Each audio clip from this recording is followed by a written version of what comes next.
Hello दोस्तों, स्वागत है आपका सोशियोलॉजी क्लासेस में। तो आइए देखते हैं आज का पहला प्रश्न। तो आज का पहला प्रश्न है, भारतीय जनजातियों को भौगोलिक दृष्टि से कितने भागों में विभाजित किया गया है? 4, 5, 10 या 8? इसका राइट आंसर हो जाएगा बी, 5। भारतीय जनजातियों को भौगोलिक दृष्टि से 5 भागों में विभाजित किया गया है। अगला है, जब एक वन्य जाति को 2 या 2 से अधिक गोत्र किसी सामान्य उद्देश्य की पूर्ति के लिए एक साथ मिलकर कार्य करने लगते हैं तो उसे क्या कहते हैं? झुंड, जत्था, भातृदल या गोलार्ध? तो इसका राइट आंसर हो जाएगा भ्रातृदल के रूप में जानेंगे जब 2 या 2 से अधिक गोत्रों के लोग या समूह के लोग मिलकर किसी उद्देश्य की पूर्ति के लिए कार्य करते हैं। और जब किसी एक गोत्र या समूह में के 2 भाग हो जाते हैं तो उसके एक भाग को गोलार्ध कहते हैं। अगला, सिख लोग मिसल का क्या अर्थ लगाते हैं? एक कर, जीता गया क्षेत्र, एक पुस्तक या एक राजनैतिक इकाई? तो इसका राइट आंसर हो जाए सॉरी इसका राइट आंसर हो जाएगा एक राजनैतिक इकाई के रूप में देखते हैं।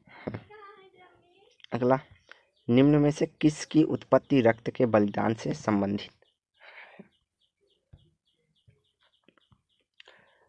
तो प्रजनन संबंधी कृत्य, सिंदूर प्रयोग, लाल रंग जो शक्ति और देवत्व का सूचक है, या उपर्युक्त सभी?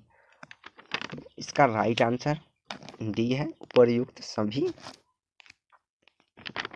आपका उत्पत्ति रक्त के बलिदान से संबंधित है।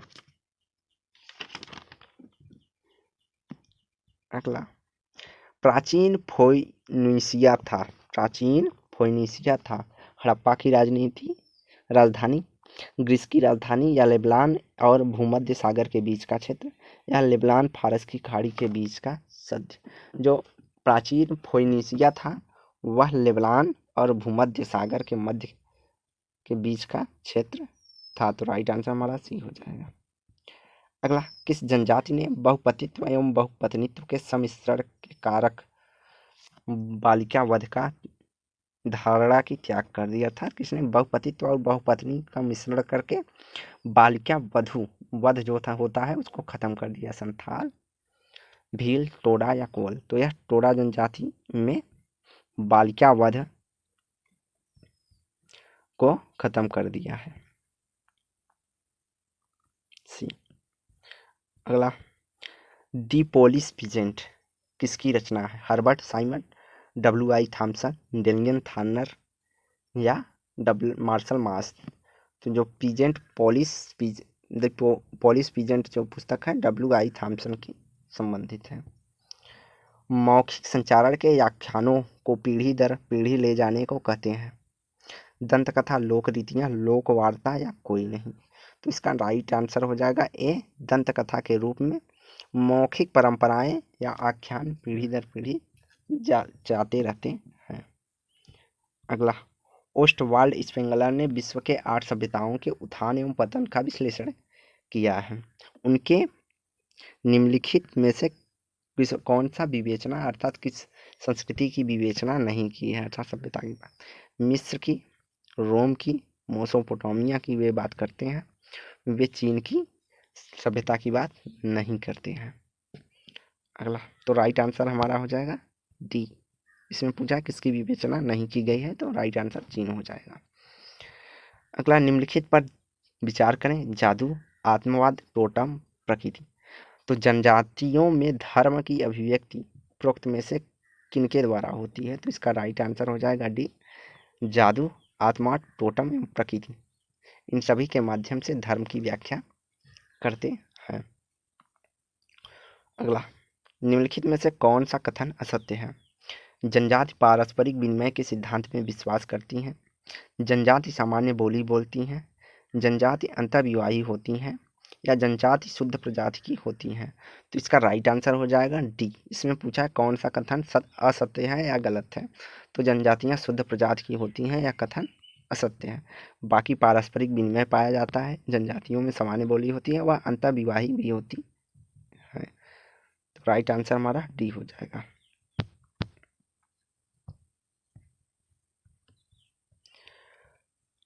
इनमें से कौन सा युग्म गलत सुमेलित है, अर्थात कौन सा युग्म गलत सुमेलित है?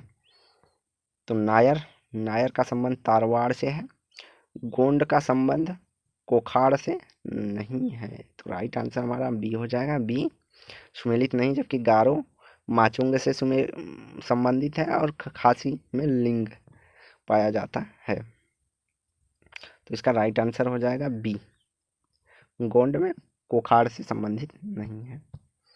अगला सूची 1 को सूची 2 से सुमेलित कीजिए। तो यह जो विकल्प है यहाँ पर गलत दिया है, तो इसे यह क्वेश्चन हम नहीं करेंगे, क्योंकि इसमें ई ऑप्शन सभी में दिया है और ई ऑप्शन यहाँ पर अवेलेबल नहीं है।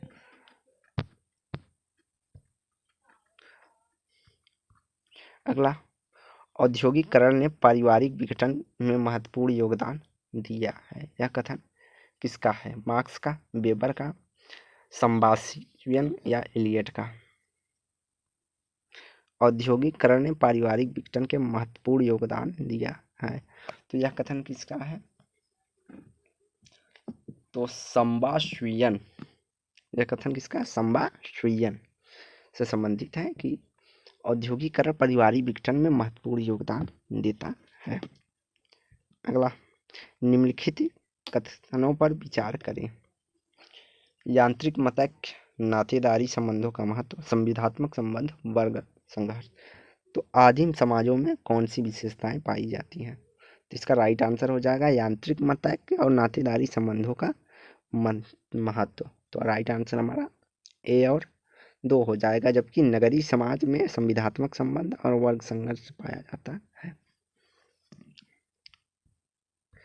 अगला, निम्न कथनों पर विचार कीजिए। जाति व्यवस्था, पितृसत्ता, धर्म, संयुक्त परिवार, इनमें से किन किन को औद्योगिकरण ने कमजोर कर दिया है, अर्थात किनका पतन औद्योगिकरण के कारण हुआ है? तो जाति व्यवस्था भी कमजोर हुई है, पितृसत्ता भी कुछ ना कुछ हद तक कमजोर हुई है, धर्म की भी कमी हो गई, धर्म में अंधभक्तता की भी कमी हो गई है, और जो संयुक्त परिवार है वह भी प्रभावित होकर नाभिकीय परिवार के रूप में टूटा है, अर्थात कमजोर हुआ है। तो राइट आंसर हमारा डी हो जाएगा, सभी। सूची 1 और सूची 2 को सुमेलित कीजिए। तो उत्तर औद्योगिक समाज जो है, उत्तर औद्योगिक समाज में व्यक्तिवादिता की अधिकता पाई जाती है। किसकी? व्यक्तिवादिता।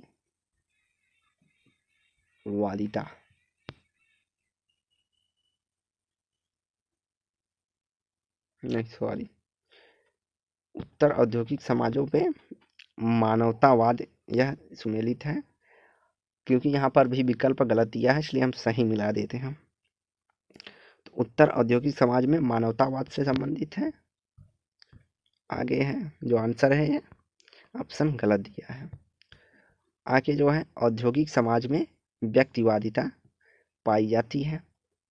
सामंतवादी जो समाज था उसमें स्वामी भक्ति देखी जाती थी, और लोक समाज जो था उसमें समूहवाद पाया जाता है। तो यह है कि उत्तर औद्योगिक समाज में मानवतावाद, औद्योगिक समाज में व्यक्तिवाद से रिलेटेड है। सामंतवादी समाज में स्वामी भक्तिवाद था, अर्थात दास प्रथा पाई जाती थी सामंतवादी समाजों में, और लोक समाज में समूहवाद होता था। अगला, निम्नलिखित पर विचार करें। सेवा क्षेत्रकों का प्रभुत्व, नए वर्ग का उदय, नई राजनैतिक व्यवस्था का उदय, या शोध अन्वेषण पर बल। तो निम्नलिखित में से कौन कौन उत्तर औद्योगिक समाज की विशेषता है? उत्तर औद्योगिक समाज की कौन सी विशेषता है? तो वहाँ सेवा क्षेत्रकों का प्रभुत्व होगा, नए वर्गों का उदय हुआ है, नए राजनैतिक व्यवस्था का उदय हुआ है, या गलत है, शोध और अन्वेषण पर बल दिया जा रहा है। यहाँ राइट आंसर हो जाएगा 1, 2 और 4। तो राइट आंसर हमारा सी हो जाएगा 1, 2 और 4। अगला, सूची 1 को सूची 2 से सुमेलित कीजिए। तो कुछ नृत्य दिए हैं, उनसे संबंधित जनजातियां हैं। तो सूर्य नृत्य की जो है किस जनजाति में पाई जाती है, तो वो सूर्य नृत्य है, वह सियाक्स जनजाति में पाई जाती है। और सियाक्स आपकी दक्षिण अफ्रीका की जनजाति है। डांगला नृत्य जो पाया जाता है वह कहाँ पाया जाता है? भील जनजाति में डांगला नृत्य पाया जाता है। राजस्थान और मध्य प्रदेश में भील जनजातियाँ पाई जाती है। डांडरिया नृत्य आपका गोंड में पाया जाता है। आपको गोंड उत्तर प्रदेश और उत्तराखंड के क्षेत्रों में देखने को अधिक मिलेंगे। और बास नृत्य जो है यह कोल्हा जनजाति में पाई जाती है। तो इसका राइट आंसर हो जाएगा CDBA। राइट आंसर हमारा ए हो जाएगा। अगला, सूची 1 को सूची 2 से सुमेलित कीजिए।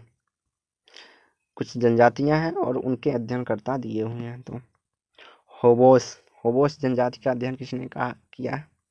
तो RH लोबी के द्वारा होबोस जनजाति का अध्ययन किया गया है। मानुस जनजाति का अध्ययन किसने किया है? तो मानुस जनजाति का अध्ययन मार्शल मार्श के द्वारा किया गया है। टोडा जनजाति का अध्ययन कौन करता है? तो WH रिवर्स के द्वारा टोडा जनजाति का अध्ययन किया जाता है। और मुरिया जनजाति का अध्ययन बेरियर एल्विन के द्वारा किया गया है। जबकि न्यूर जनजाति का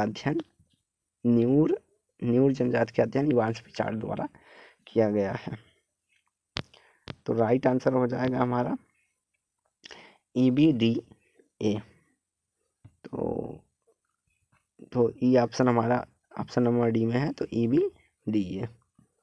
अगला, सूची 1 को सूची 2 से सुमेलित कीजिए। खंड का सिद्धांत, नाभिकीय सिद्धांत, सकेंद्रीय वलय का सिद्धांत या संयुक्त वृद्धि का सिद्धांत। तो यह नगर से संबंधित, नगर के विकास के संबंधित कुछ सिद्धांत दिए हैं और उनसे संबंधित प्रतिपादक हैं। तो जो खंड का सिद्धांत है इसकी बात करते हैं होमर हायट। नाभिकीय का सिद्धांत कौन करते हैं? नाभिकीय सिद्धांत की चर्चा हैरी सैंडमैन ने किया है। सकेंद्रिक वलय का सिद्धांत की बात जो करते हैं वह बर्गेस हैं। और संयुक्त वृद्धि का सिद्धांत करते हैं ग्रिक्सन। तो इसका राइट आंसर हो जाएगा DCAE। तो DCAE हमारा ऑप्शन नंबर बी में है। अगला है, वैश्विक ग्राम से तात्पर्य है कृषि विहीन वैश्विक अर्थ समाप्ति, सामाजिक सांस्कृतिक भिन्नताओं की समाप्ति, सूचना नेटवर्क में से सभी लोगों का बधे होना, या WTO और IMF द्वारा संचालित वैश्विक अर्थव्यवस्था। तो वैश्विक ग्राम से मतलब सामाजिक एवं सांस्कृतिक भिन्नताओं की समाप्ति, अर्थात आज के समय में ग्लोबल, इस शब्द की चर्चा मैक्लुहान ने किया है। जो ग्लोबल विलेज की बात है यह आज के समय में लागू होती है, क्योंकि आज का कोई भी व्यक्ति कहीं जाता है और किसी भी संस्कृति का आलन पालन कर रहा है, अर्थात उस संस्कृति के तथ्यों को जी रहा है, खास करके सभ्यता वाले पार्ट को। तो राइट आंसर हो जाएगा हमारा बी।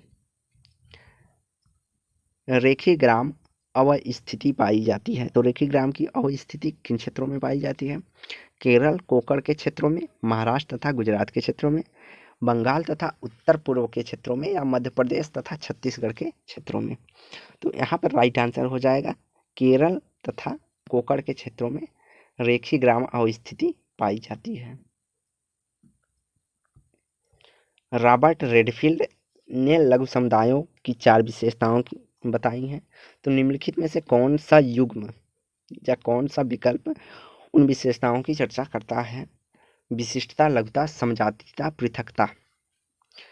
विशिष्टता, लघुता, पारस्परिक निर्भरता या पृथकता, लघुता, पारस्परिक निर्भरता, विजातीयता तथा पारंपरिकता, या विशिष्टता, लघुता, समाजातीय और आत्मनिर्भरता। तो राइट आंसर डी है कि रॉबर्ट रेडफील्ड ने लघु समुदाय की चर्चा की है, उसमें उन्होंने विशिष्टता, लघुता, समजातीयता अर्थात एक समानता, आत्मनिर्भरता की चर्चा की है। आज का आखिरी प्रश्न है, निम्नलिखित पर विचार कीजिए। आधुनिक यातायात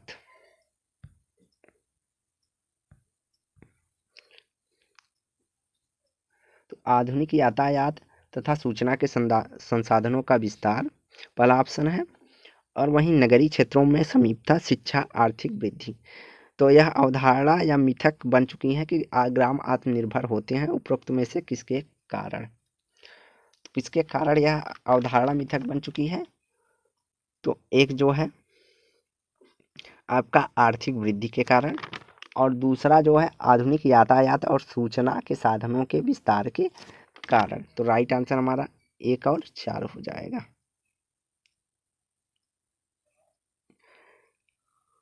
तो आज की वीडियो यही समाप्त करते हैं। वीडियो को लाइक एंड शेयर करें, चैनल को सब्सक्राइब करें, और डेली क्विज के लिए आप हमारा टेलीग्राम चैनल से जुड़ सकते हैं, जिसका लिंक आपको डिस्क्रिप्शन बॉक्स में प्रोवाइड करवाया जाएगा। और अगर आप तक बाकी की वीडियो नहीं देखे हैं तो आप प्लेलिस्ट में जाकर देख सकते हैं, जिसमें 1000 से प्लस क्वेश्चंस कराए जा चुके हैं। तो वीडियो को देखने के लिए धन्यवाद।